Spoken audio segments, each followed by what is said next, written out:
mentioned in the development of this that there was an attempt almost to mimic the way a pathologist reads the data or reads the image, that you said they're doing eye tracking and scanning and trying to sort of replicate that. You're saying that you're actually building that process into the way the AI analyzes the image. I guess my question is, why is that the right way to go? If what I said is correct, why is that the right way to go as opposed to potentially using the abstraction of doing this through a computer, through an AI, to find some other method that doesn't rely on a single set of eyes looking at a single thing at a time? Well, yeah. So I think to answer your first question, so this framework sort of mimicked what a pathologist would usually do, which is looking at a set number of features. So my approach was to first identify those features, which is already sorted and validated in the medical literature. And then my framework essentially wanted to learn as to how these features come together towards a diagnosis. So it was more like, okay, you give me an image. First, I will detect all these features.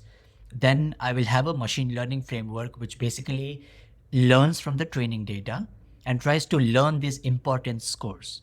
So say at the end of this framework, it said, okay, feature number 1 and 2 have a importance score of 0.9 and feature 3 and 4 have a low importance score of 0.1.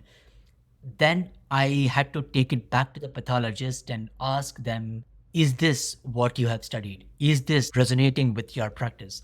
If they say no, then the algorithm is misleading. I need to go back and fix the algorithm. But if they have a consensus that indeed it is what they expected it to be, then we have a framework which is explainable. So now you give me an image, I will detect the exact same features, what you might typically pay attention to, but I am also giving almost the same weight as you might have given when you are looking at those images.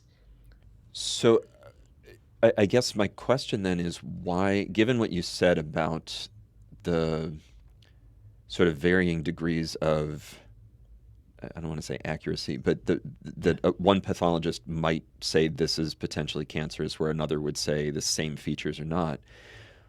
Why try to mimic that approach that could lead to either subjectivity or missing it or whatever the reason is that they would see it differently? Why not try to develop other approaches? Is it just purely because that is what the scientific evidence shows? The history of breast cancer research shows that that's how we identify it, and therefore you're trying to sort of not speed up, but make it more efficient to diagnose? Or is it that there is no better way to do this and we just need to do more of it? So I think that's a very good question, and we thought about it like days together, weeks together before thinking about this framework. First thing is, digitization of tissue itself is an emergent field. Only in 2017, the US FDA approved using whole slide scanners for primary diagnosis.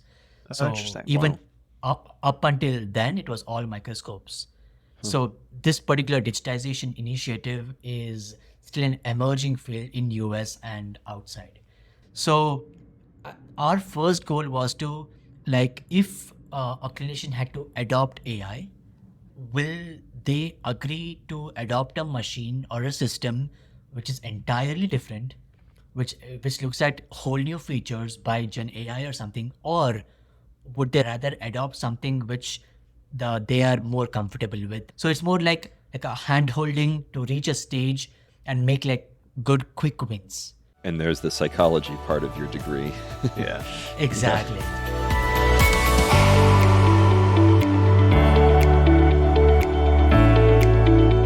Did you learn something just now? Get the full episode of Ways We Learn wherever you get your podcasts. And while you're there, we'd love to get your rating or review.